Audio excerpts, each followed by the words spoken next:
Bismillahirrahmanirrahim. Assalamualaikum warahmatullahi wabarakatuh. I would like to show my gratitude to all the participants who has been joining with us since the beginning, and welcome to the new participant who are joining also at this moment. Seminar which will be accompanying by Miss Ira Suartika, and the title or the theme of seminar is about LKE. So I think without any further ado, to Miss Ira Suartika, the time and screen is yours. Bismillahirrahmanirrahim. Assalamualaikum warahmatullahi wabarakatuh. Yang kami hormati Ibu Direktur, Ibu Wakil Direktur 1, 2, dan 3. Dan kebetulan Pak Wadir 3 sedang berada di sini bersama saya. Dan Bapak Ibu semua peserta dari seminar. Kepala SPI terutama barangkali yang memberikan kesempatan barangkali ya untuk saya secara pribadi untuk dapat berbagi barangkali dengan teman. Dan ini disclaimer dulu ya Bapak Ibu, bahwa apa yang nanti akan saya sampaikan ini bukan merupakan istilahnya bahwa saya jauh lebih tahu dan kemudian saya lebih kompeten gitu ya. Karena apa yang akan saya sampaikan di sini adalah terkait dengan pembangunan zona integritas dan juga sosialisasi terkait lembar kerja evaluasi WBK. Dan ini sesuai dengan arahan Ibu Direktur bahwa target kita di tahun depan ini kita harus meraih predikat wilayah bebas korupsi di tahun 2025. Oleh karenanya, mari kita di sini belajar bersama, gitu ya.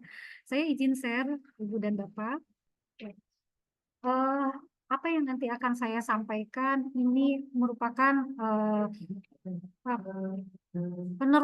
meneruskan informasi ya ketika saya melaksanakan coaching klinik kebijakan 4RB terkait dengan zona integritas. Nah, barangkali Bapak Ibu juga di sini sebetulnya sudah banyak terpapar gitu ya dengan zona integritas ini. Ada Bu Ani ya, Bu Direktur Senior yang dulu juga memang merintis terkait dengan WBK khususnya pembangunan zona integritas ini.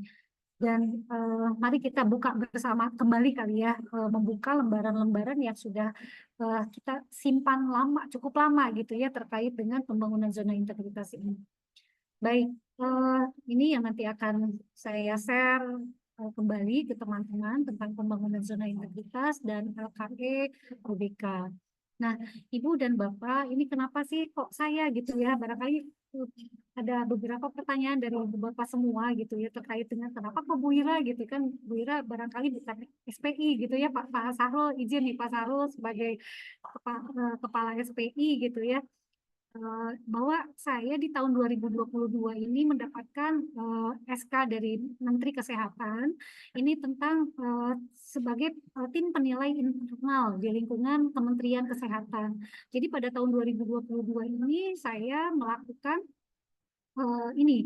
tugas-tugas sebagai tim TPI. Jadi TPI-nya bukan Televisi Pendidikan Indonesia ya, tetapi TPI ini adalah tim penilai internal di lingkungan Kemenkes. Jadi saat itu saya diberikan tugas ini terkait dengan melakukan evaluasi pembangunan ZI di unit Satker. Kemudian memberikan rekomendasi perbaikan pembangunan ZI dan kemudian menyampaikan hasil evaluasinya kepada Pak Menkes melalui Inspektorat Jenderal tentang kelaikan Satker atau predikat WBK dan WBM daripada Satker gitu. Dan kebetulan pada saat 2022-2023 itu saya melakukan evaluasi pembangunan ZI ini untuk meraih WBK ini berkesempatan mengevaluasi satker KKP, dulu KKP sekarang BKK istilahnya gitu. Jadi belum berkesempatan untuk mengevaluasi Poltekkes gitu. Tapi kebetulan karena kami di tim ini kami juga saling belajar gitu ya. Jadi satker yang saya evaluasi saat itu adalah beberapa BKK gitu, Balai Karantina Kesehatan seperti itu, dan kemudian ada juga rumah sakit saat itu. Nah, ini barangkali kita refresh lagi ya Bapak Ibu bahwa apa yang dimaksud dengan zona integritas itu gitu. Jadi zona integritas itu adalah predikat yang diberikan kepada instansi pemerintah yang pimpinan dan jajarannya mempunyai komitmen untuk mewujudkan WBK atau WBKM melalui reformasi birokrasi, khususnya dalam hal pencegahan korupsi dan peningkatan kualitas pelayanan publik. Ya, jadi ini sebetulnya seperti yang sudah digaung-gaungkan gitu ya dari Kementerian Kesehatan juga bahwa kita melakukan reformasi, melakukan transformasi baik itu di dalam birokrasi dan kemudian pelayanan publik seperti itu intinya. Nah, kemudian kenapa kok mau WBK gitu ya? Tapi kita harus punya salah satu komponennya adalah kita menyatakan diri bahwa kita sebagai satker yang berkomitmen terhadap pembangunan zona integritas gitu. Nah, jadi bahwa WBK atau wilayah bebas dari korupsi ini merupakan predikat yang diberikan kepada suatu unit kerja yang telah berhasil melaksanakan reformasi birokrasi dengan baik, yaitu telah memenuhi sebagian besar kriteria proses perbaikan pada 6 area perubahan. Jadi yang pertama adalah area perubahannya manajemen perubahan, kemudian penataan tata laksana, yang kedua, yang ketiganya adalah penataan sistem manajemen SDM, kemudian penguatan pengawasan, penguatan akuntabilitas kinerja, dan peningkatan kualitas pelayanan publik. Jadi area-area yang menjadi fokus terhadap predikat suatu satker itu dikatakan memiliki predikat WBK atau wilayah bebas dari korupsi. Dan keenam komponen tadi itu didukung dengan hasil survei eksternal. Jadi nanti tim penilai itu juga akan selain akan menilai daripada komponen layaknya borang akreditasi gitu ya, tim penilai juga akan menilai indeks persepsi korupsi. Ya, itu akan menilai, akan melakukan survei eksternal terkait dengan indeks persepsi korupsi, di mana indeks persepsi korupsi itu minimal 13,5 dan dari nilai maksimal 15 atau 90%. Dan kemudian juga akan melakukan penilaian atau survei indeks persepsi kualitas pelayanan yang menyatakan baik setelah menyelesaikan tindak lanjut hasil pemeriksaan oleh pemeriksaan internal dan eksternal. Nah, itu sebetulnya yang menjadi kenapa wilayah bebas dari korupsi ini menjadi penting dan menjadi apa ya namanya target oleh Ibu Direktur barangkali di tahun 2025 ini kita harus WBK. Pada intinya ini bahwa ada perubahan yang harus kita lakukan, di mana perubahan itu ada di manajemen perubahannya, di penataan tata laksana, kemudian di penataan sistem manajemen SDM, penguatan pengawasan, penguatan akuntabilitas kinerja, dan peningkatan kualitas pelayanan publik. Itu ada 6. Dan yang kemudian ada tambahan adalah pada sektor reform. Nanti kita lihat. Nah, ini sebetulnya pembangunan zona integritas ini merupakan miniatur sebenarnya ya. Jadi miniatur pelaksanaan reformasi birokrasi di Indonesia. Ya, jadi kenapa kita disebut atau satker itu diharuskan gitu ya, diharuskan memiliki predikat WBK atau bahkan WBBM gitu. Karena WBK ataupun WBBM ini mensyaratkan bahwa satker ini memiliki indeks reformasi birokrasi instansi pemerintah ini yang diantaranya adalah dilakukan melalui pembangunan zona integritas.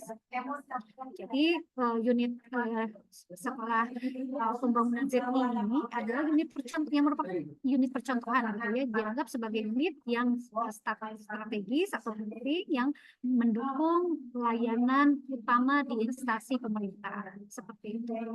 Dan kemudian satker ataupun unit kerja di lingkup Kementerian Kesehatan ini juga setelah memiliki manajemen perubahan dan kemudian 6 sektor tadi ya, 6 area tadi itu, maka dinilai sudah memiliki tingkat keberhasilan reformasi birokrasi yang cukup tinggi. Seperti Dan diharapkan nanti pembangunan zona integritas ini menjadi percontohan atau role model pada tingkat unit kerja pada instansi pemerintahan untuk menuju wilayah UBK dan WBK.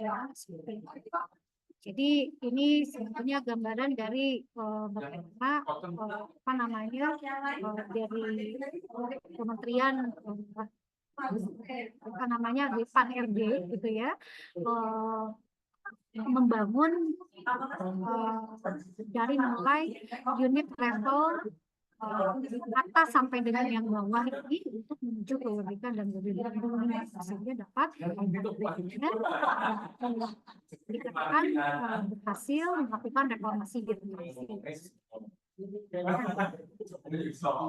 Jadi terkait dengan apa sih langkah-langkah yang perlu untuk dilakukan dalam rangka evaluasi pembangunan ZI ini. Jadi yang pertama itu perlunya perbaikan kualitas hasil pembangunan dan evaluasi ZI. Dan hal ini tentu saja bisa atau melibatkan penguatan peran aktor yang terlibat. Nah ini aktor yang terlibat ini, alhamdulillah ya di kita di Poltekkes Kemenkes Tasikmalaya ini sudah maju beberapa langkah gitu, di mana kita sudah memiliki surat tugas direktur, SK direktur gitu ya terkait dengan apa namanya komponen personalisasi daripada agent of change, terus kemudian dari tim pembangun ZI itu sendiri gitu ya. Jadi inilah aktor-aktor yang kemudian mari dari tadi pagi disampaikan oleh Ibu Direktur bahwa mari kita perkuat daripada keterlibatan dari setiap person di Poltekkes Kemenkes Tasikmalaya ini untuk dapat melakukan pembangunan zona integritas ini. Tentunya dari mulai hal yang kecil, mulai dari diri sendiri dan mulai saat ini seperti ini. Dan kemudian hasil dari pembangunan ZI ini dapat berdampak langsung pada publik. Itu yang tujuan di endingnya adalah itu. Jadi pelayanan publik ini menjadi meningkat, di mana di pelayanan publik ini di sini siapa gitu kategorinya. Bisa dikategorikan adalah sebagai masyarakat luas, orang tua mahasiswa, ataupun stakeholder, ataupun juga kemudian mitra kerjasama, gitu. Dan yang lingkup yang terkecilnya siapa yang menjadi yang harus kita layani itu customer kita adalah mahasiswa ataupun kemudian nah ini step by stepnya pembangunan ZI adalah perlunya ini PMP ZI. PMP itu adalah penilaian mandiri. Jadi Pak Ketua SPI barangkali ya kita sering-sering melakukan self evaluation ya, evaluasi diri barangkali terkait dengan apakah kita sudah apa ya namanya sudah bisa ini mengarah ke pembangunan ZI dan kemudian nanti arahnya adalah ke WBK. Ini adalah evaluasi diri. Dan tentu saja evaluasi diri ini nanti dengan kita menginputkan pada instrumen-instrumen atau yang kita kenal adalah sebagai LKE, Lembar Kerja Evaluasi dari WBK yang nanti akan disampaikan. Nah ini adalah step by step-nya bagaimana kita melakukan pembangunan zona integritas. Yang pertama adalah pencanangan komitmen pembangunan ZI. Ya, jadi ini mungkin udah dari beberapa tahun ya kita sudah pernah melakukan ini sebenarnya dengan cara menulis kita komitmen akan melakukan pembangunan ZI ditandatangan bersama kayak gitu. Itu sudah kita lakukan. Tetapi barangkali nah ini yang memang belum kita lakukan ya Pak Kepala SPI izin nih terkait dengan PMPI ZI awal. Artinya pengisian penilaian mandiri PMPI ya, penilaian mandiri di pembangunan zona integritas awal dengan melakukan pengisian LKE. Nah, kita mungkin sekarang baru ada surat tugas, ada SK direktur, siapa yang menjadi Pokja 1, Pokja 2 sampai dengan Pokja 6 itu tetapi mungkin belum online gitu ya. Jadi belum semuanya bisa diisi bersama, masih separate gitu ya, masih masing-masing gitu. Nah itu ini barangkali pentingnya step yang kedua ini bagaimana kita bisa menilai secara baik pembangunan zona integritas kita. Nah kemudian selanjutnya adalah ketika kita sudah melakukan PMPZI di awal ini, kita melakukan self evaluasi dan kemudian kita lengkapi semua dapurnya, itu baru kemudian kita dilakukan monitoring ya, monitoring oleh unit kerja bersama dengan TPI. Jadi nanti barangkali usulnya Bapak Ibu, setelah kita melakukan self evaluasi, mengisi LKE dan menyiapkan dapurnya secara lengkap, gitu. Nanti kita minta pendampingan dari tim TPI, barangkali seperti itu. Gitu. Kemudian selanjutnya adalah pembuatan laporan PMPZI, laporan disampaikan kepada kepala daerah. Ini barangkali mungkin yang kita lakukan hanya sampai pada pendampingan dan kita menguploadkan orang yang sudah sesuai, kali seperti itu. Dan ini pengusulannya nanti biarkan nanti apa namanya dari melalui inspektur jenderal ya yang punya peranan yang lebih banyak.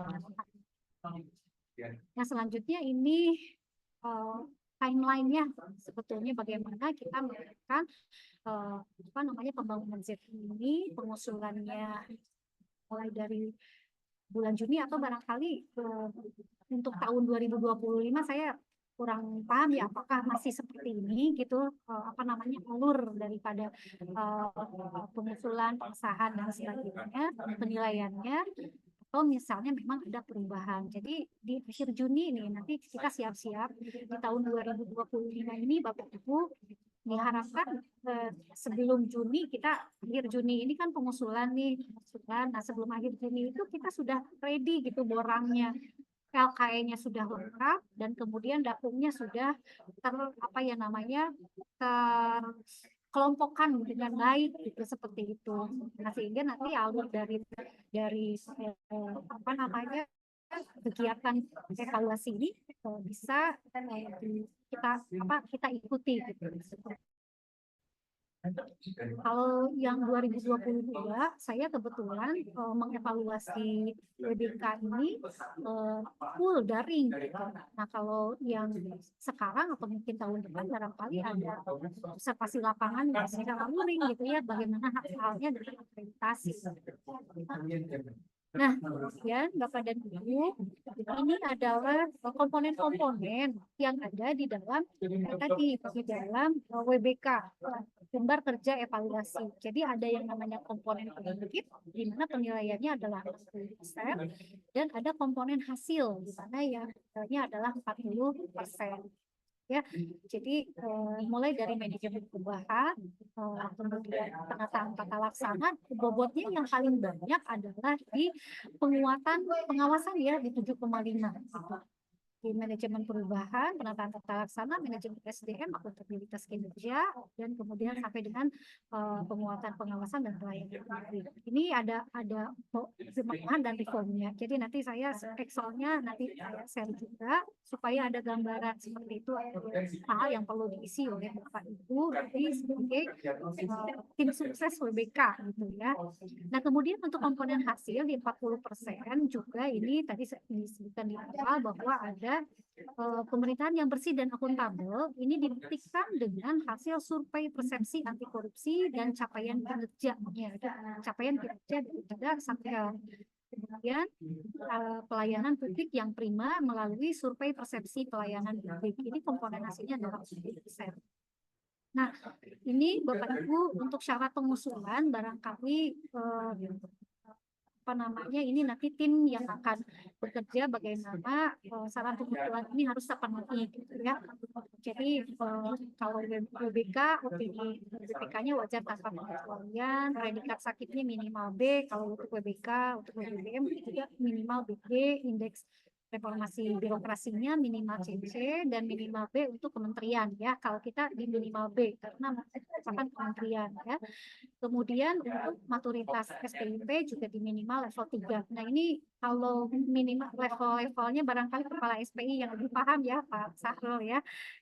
Level 3 maturitas SPIP itu sejauh mana. Kemudian untuk syarat tingkat unit kerja atau satker juga ini apa namanya syarat pengusulannya WBK-nya mungkin ini sudah cukup jelas ya bahwa kita merupakan pelayanan utama dari instansi. memberikan dampak signifikan terhadap persepsi masyarakat tentang kualitas demokrasi. Karena kita memang betul adalah kita merupakan satuan kerja atau unit kerja pemerintah, gitu ya. Jadi memberikan dampak sebagai persepsi masyarakat tentang kualitas birokrasinya. Kemudian tingkat kepatuhan juga ini dipersyaratkan penyelesaian TLHP dari APIP atau BPK itu telah 100% gitu. Jadi Bapak Ibu, walaupun kita di komponen-komponen lain sudah sangat bagus gitu, tetapi kita masih punya utang dalam penyelesaian TLHP dari APIP atau BPK yang masih ada misalnya satu aja gitu, itu nggak bakalan bisa gitu. Jadi langsung merah gitu, nggak bisa gagal gitu pengusulan WBK kita. Kemudian untuk LHK-ASN dan LHKPN juga telah 100%. Barangkali untuk LHK-ASN dan LHKPN ini biasanya Pak Andri Rubiana tuh yang yang gojok-gojok, ayo LHKPN, LHK-ASN selesai di awal tahun gitu. Nah, ini tujuannya sebetulnya untuk WBK gitu. Jadi ketika sudah 100% ini juga bisa syarat pengusulan. Nah, kemudian ini untuk syarat penetapannya bagaimana satker atau ini mendapatkan predikat WBK ini bila nilainya seperti ini. Ini nilai WBK-nya 10 nilai. Jadi kita ini satker nggak bisa loncat ke WBBM ya Bapak Ibu. Jadi tetap harus ke WBK dulu, baru kemudian kalau kita sudah WBK berturut-turut 3 kali kalau tidak salah ya Pak Sahrul, itu baru kita bisa mengajukan WBBM. Salah seperti itu. Kalau yang aturan yang lama, untuk yang aturan yang baru yang tahun depan saya mungkin belum dari informasi lagi. Kemudian untuk nilai minimal pengungkitnya 40, bobot nilai per areanya 60%, nilai komponen pemerintah yang bersih dan akuntabelnya di minimal 18,25, kemudian nilai subkomponen surveinya di minimal 15,75 dengan indeksnya 3,5. Kemudian untuk nilai subkomponen kinerja lebih baiknya di minimal 2,5. Nah, Bapak Ibu, sehingga di sini ada nilai komponen hasil pelayanan publik yang tingkatnya itu di minimal 14. Jadi Bapak Ibu, kalau misalnya dari mulai sekarang ini ada WA ataupun ada SMS ataupun ada telepon ataupun ada email yang menghendaki Bapak Ibu untuk menjadi responden terkait dengan apakah itu komponen survei persepsi anti korupsi ataukah kinerja lebih baik ataukah pelayanan publik yang prima, ini mohon Bapak Ibu kerjasamanya gitu, kerjasamanya untuk menjadi partisipan, untuk menjadi partisipan dalam survei tersebut dan menjawab hal-hal yang ya seideal gitu ya gitu. Jadi kalau misalnya silakan untuk seadanya tidak apa-apa, bukan berarti harus dibagus-bagusin, tidak. Seadanya ideal, tetapi juga mungkin tidak menjatuhkan gitu. Itu seperti itu ya barangkali ya Pak Sahrul, nanti barangkali ini SPI yang lebih memahami terkait bagaimana sih, karena kita terus terang nih Bapak Ibu, dari beberapa satker yang pernah saya evaluasi terkait dengan pengusulan WBK-nya, ini seringkali lemahnya adalah di survei. Satu, lemahnya itu adalah jumlah partisipan yang kurang memenuhi kuota gitu.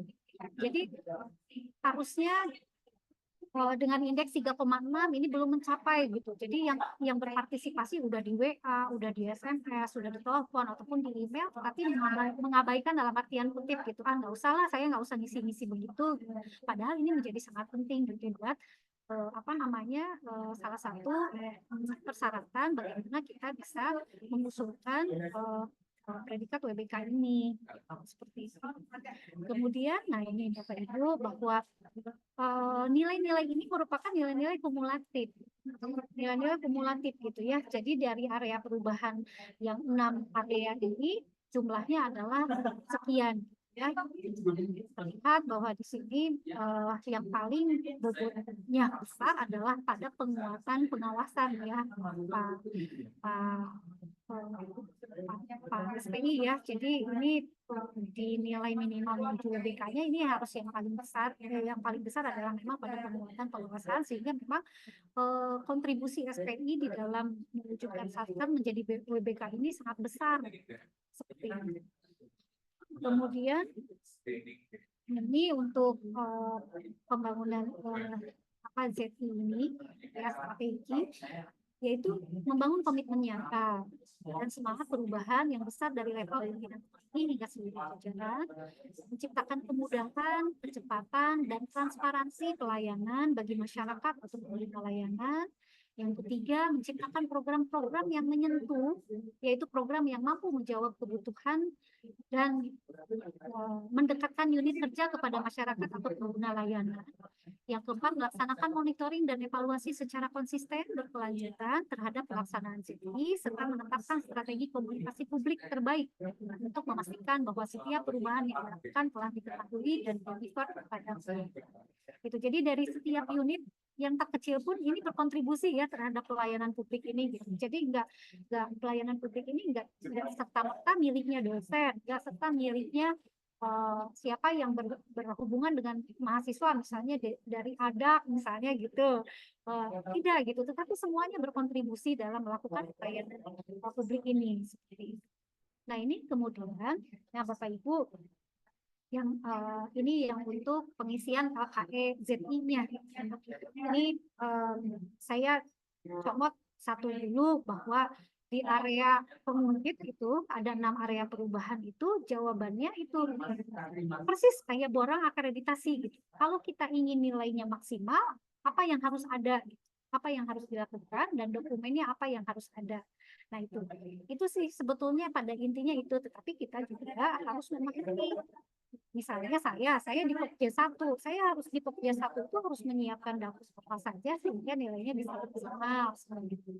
Dan alhamdulillah sih sebetulnya kita semua ini sudah melaksanakan, cuman memang kelemahannya di kita adalah dokumen ya. Jadi apa yang kita lakukan belum terdokumentasi sebelumnya. Nah, ini barangkali penyampaian hasil ZI ini menjawab isu atau permasalahan yang dihadapi unit kerja. Jadi kita harus bisa mengidentifikasi isu atau permasalahan yang dihadapi unit kerja, kemudian melakukan mitigasi resiko yang sudah dilaksanakan, hasil pencapaian kinerjanya seperti apa, kondisi dari hasil perubahan pada 6 area perubahan. Jadi nanti kalau pada saat mengevaluasi seorang TPI dalam mengevaluasi LKE-nya untuk Satker menuju WBK ini biasanya nanti dilihat progres. Jadi ini before, ini after. Nah, dokumennya itu harus ada. Nah, itu dokumen before dan after itu yang menjawab ini kondisi dari hasil perubahan pada 6 area perubahan. Jadi apa yang dulu sudah dilakukan dan ini hasilnya, kemudian apa yang menjadi temuan, kemudian bagaimana tindak lanjutnya, dan ini hasilnya gitu. Itu yang menjadi penilaian yang di setiap komponen itu nilainya paling besar gitu. Jadi selalu ada area perubahan itu teridentifikasi gitu. Nggak ujuk-ujuk ini langsung hasilnya bagus, tapi ada perubahan seperti itu. Kemudian ada inovasi. Nah ini tadi inovasi apa atau program-program apa yang menjadi apa namanya menjadi program yang dapat memperbaiki pelayanan publik seperti itu. Jadi inovasi yang ditekankan adalah bagaimana melakukan pelayanan publik itu menjadi lebih baik gitu. Tetapi pelayanan publik tadi saya katakan lagi tidak mesti harus yang berskala sangat besar gitu. Kalau bisa iya, tetapi kalau misalnya inovasi dalam setiap unitnya juga itu bisa menjadi apa namanya dokumen seperti itu. Nah ini Bapak dan Ibu barangkali terkait LKE-nya. Nah, LKE itu lembar kerja evaluasi itu isinya tuh seperti ini. Jadi di Pokja 1 itu manajemen perubahan itu tujuannya apa? Mentransformasi sistem dan mekanisme kerja, organisasi, serta mindset, pola pikir, dan culture reset cara kerja individu ASN. Nah, kondisi yang ingin diwujudkannya tuh apa di Pokja 1 tuh? Yaitu perubahan pola pikir dari budaya kerja pada unit kerja, kemudian menurunnya resiko kegagalan akibat resistensi terhadap perubahan, dan terimplementasinya core value AFM berakhlak. Ini ada di manajemen perubahan. Nah, pemenuhannya apa nih yang harus dipenuhi di Pokja 1? Satu, adanya tim kerja ZI, dibuktikan dengan SK. Kemudian rencana pembangunan ZI, program kerja ZI-nya apa. Kemudian pemantauan dan evaluasi, ini rapat pemantauan, monitoring, evaluasi. Nah, ini ada dibuktikan dengan notulen rapat, daftar hadir, undangan, hal-hal yang seperti itu. Kemudian perubahan pola pikir dan budaya kerja, nah ini biasanya ada di laporan kinerja sebagai bukti dakumnya. Gitu. Bahwa misalnya, oh dari tahun 2022 contoh misalnya, dari 300 pegawai itu 200 pegawai itu apa namanya kinerjanya adalah apa itu kalau kalau grade-nya itu kurang baik dan sangat baik gitu ya. Nah, ini dari 300 ini misalnya di 2022 ini 200 ini baik, 50 kurang, 50 sangat baik misalnya. Nah, di tahun 2023 ini ada perubahan gitu. Nah, ini juga bisa menjadi komponen dakung dari manajemen perubahan ini. Kemudian untuk reformnya ini komitmen dalam perubahan. Ini komitmen kalau yang reform ini adalah sebetulnya bagaimana proses monitoring dan evaluasinya di sini di reform ini ada tidak apa namanya temuan kendala yang tahun lalu ditemukan, kemudian ada tindak lanjutnya, kemudian ada inovasinya untuk mengatasi kendala-kendala seperti itu di reform. Nah, kemudian untuk yang kedua, ini penataan tata laksana, Bapak Ibu. Penataan tata laksana ini tujuannya meningkatkan efisiensi dan efektivitas sistem, proses, dan prosedur kerja yang jelas efektif, efisien, dan terukur. Kondisi yang ini diwujudkan pada apa namanya aspek pemenuhan yang penataan tata laksana ini meningkatnya penggunaan teknologi informasi dalam manajemen pemerintahan, meningkatnya efisiensi dan efektivitas proses manajemen pemerintahan, dan meningkatnya kinerja unit kerja atau satuan kerja. Nah, ini bukti dakung-dakungnya di Pokja 2 ini adalah SOP Bapak Ibu. Jadi SOP kemarin inovasinya Pak Sahrul udah bagus bahwa ada apa namanya Pak dashboard ya, dashboard yang sudah mengkompilasi SOP dari semua unit gitu. Nah, cuman barangkali nanti perlu untuk diintegrasikan di dalam website. Nah, itu. Jadi karena pengintegrasian atau dashboard SOP itu bisa diklaim sebagai inovasi nanti. Jadi nilainya sudah ada tuh inovasi. Nah, kemudian lebih bagus nanti terintegrasi karena nanti sistem informasi ini akan lebih besar nilainya ketika sistem informasi ini terintegrasi gitu dengan diintegrasikan di website kah atau misalnya apa namanya aksesibilitasnya ini untuk lebih terbuka gitu ya untuk semua kalangan. Kemudian ada sistem pemerintahan berbasis elektronik. Nah, ini di Pokja 2 ini, di sistem pemerintahan berbasis elektronik ini, memang betul-betul dinilai SPBE-nya. Jadi, misalnya di kepegawaian, untuk absen sudah pakai SPBE belum? Tuh. Kemudian itu dibuktikan misalnya dengan kalau waktu waktu itu karena daring ya dibuktikan dengan video, dengan foto bagaimana cara pegawai itu absen, terus kemudian terdeteksi GPS-nya kalau misalnya apa namanya kita mengikuti fleksibilitas time ya untuk jam kerja gitu misalnya bisa atau work from home kayak kayak gitu. Nah, itu SPBE ini perannya sangat penting gitu. Jadi bisa digunakan di setiap unit gitu SPBE ini.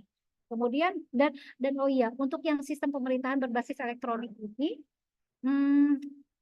kita jangan mengandalkan sistem informasi yang given dari pusat gitu. Kalau yang given dari pusat mah itu apa ya namanya tuh oh itu mah dikasih dari pusat gitu. Jadi nggak bisa diklaim sebagai inovasi gitu ya. Jadi penekannya adalah pada inovasi di apa di sistem informasi. Kemudian ada keterbukaan informasi publik. Nah, ini yang diklaim yang PPID itu Pak KSPI ya. PPID ini mainnya di sini nih, di keterbukaan informasi publik. Apakah kita sudah memiliki SKPPID, pejabat pengelolaan informasi data dan informasi, kemudian apa namanya itu juga terpublikasi di dalam website, itu adanya di aspek yang kedua ini.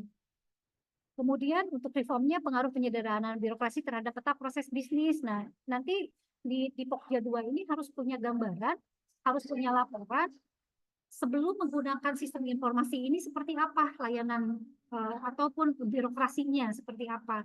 Contoh misalnya penggunaan apa ya, Sri Kandi misalnya kan gitu kan, meskipun Sri Kandi ini dari pusat, tetapi ketika kita mengklaim bahwa semua personal di kita di Poltekkes Kemenkes Tasikmalaya ini sudah bisa mengoperasikan Sri Kandi, berperan dalam hal itu, nah itu apa yang menjadi keuntungan penggunaan sistem informasi itu mempersingkat birokrasi dan sebagainya.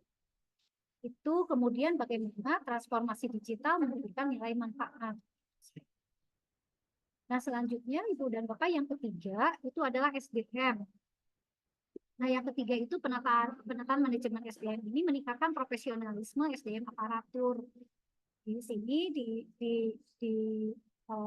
Pokja 3 itu bagaimana perencanaan kebutuhan pegawai. Jadi ada TNA-nya, bisa dibuktikan dengan TNA-nya, ada pola mutasinya, ada pengembangan pegawai berbasis kompetensi, penetapan kinerja individu. Ini insya Allah ya, di sini tadi ada Bu Risris, barangkali ada Pak Dani, terkait dengan manajemen SDM sih saya optimis gitu ya, bahwa kita sudah bagus gitu, apa namanya, dalam hal menjawab dari aspek kan di ujian 3 ini.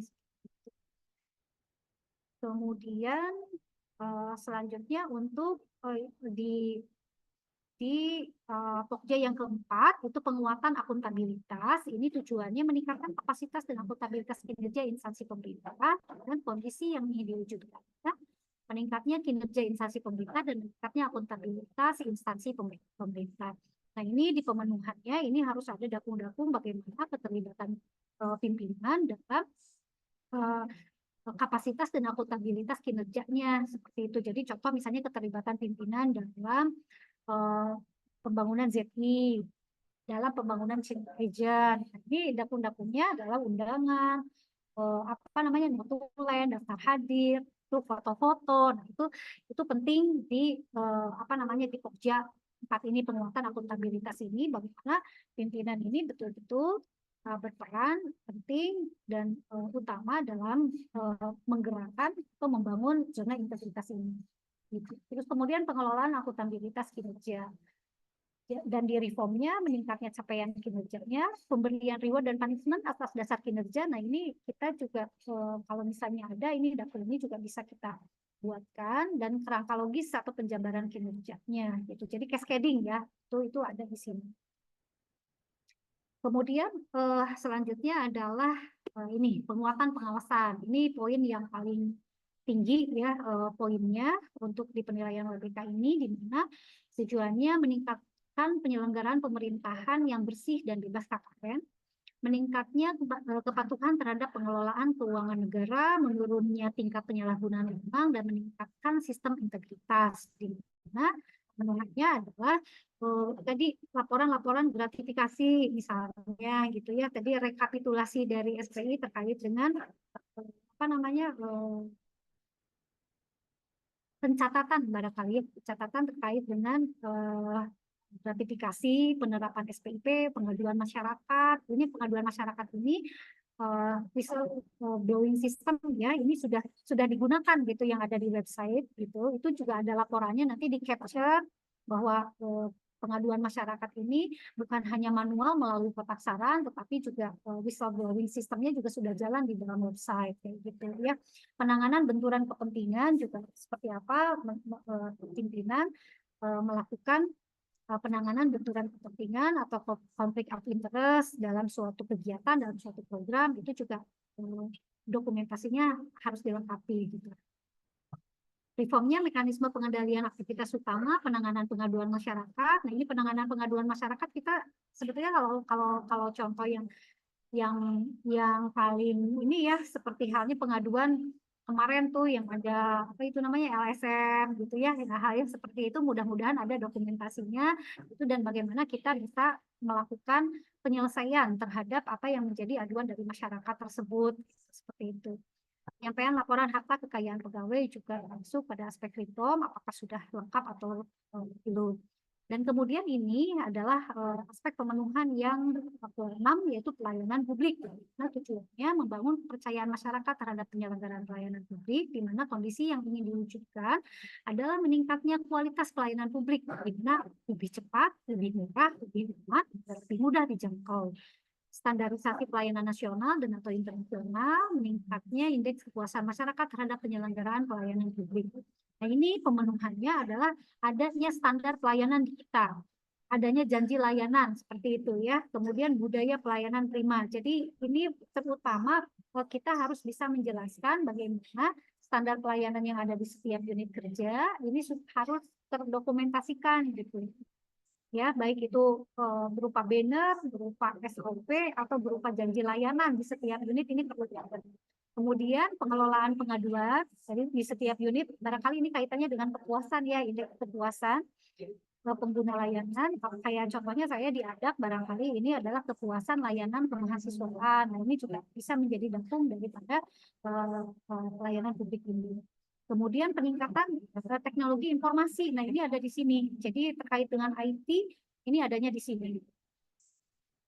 Kemudian untuk reformnya, upaya dan inovasi telah mendorong perbaikan pelayanan publik. Bagaimana inovasi ini sudah kita lakukan untuk menjawab perbaikan pelayanan publik ini. Gitu ya. Kemudian upaya dan atau inovasi pada perizinan pelayanan telah dipermudah dan penanganan pengaduan pelayanan. Nah, itu barangkali Bapak dan Ibu gambaran daripada LKE pembangunan zona integritas menuju BK dan BBM. Nah, saya izin share untuk yang bentuk aslinya ya, Excel ya Bapak Ibu. Ini seperti ini, yang perlu kita jawab itu adalah seperti ini. Nah, persis sebetulnya ya, seperti hanya borang akreditasi Bapak Ibu. Nah, tadi yang sudah saya ceritakan di slide itu ini pengungkit satu pemenuhan manajemen perubahan. Nah, ini ada bobot-bobotnya. Ini kalau jawabannya kita ingin maksimal, artinya kita harus targetnya nilainya adalah A, yaitu dari awal di sini ya, unit telah membentuk tim. Ini kita optimis karena kita sudah. Dan selanjutnya ini A, yang ini A, B, C. Jadi nilai tertinggi ada di A. Jika dengan prosedur mekanisme yang jelas dan mewakili seluruh unsur dalam unit kerja. Ini kompilasi daripada LKE WBK ini perlu untuk kita internalisasi terlebih dahulu barangkali ya Bapak Pak SPI. Bagaimana kita di setiap pokja memahami ini dan kita sudah mulai menyicil gitu, memenuhi dokumen-dokumen yang diperlukan gitu, seperti itu ya. Jadi ini ada dokumen minimal, ini dokumen minimal yang harus ada ini di kolom ini sudah disebutkan. Jadi kalau sudah ada dokumen minimal ini, insya Allah sebetulnya kita nilainya optimis A gitu. Gitu ya. Jadi ada SK, ada analisisnya, ada dokumen-dokumen di sini.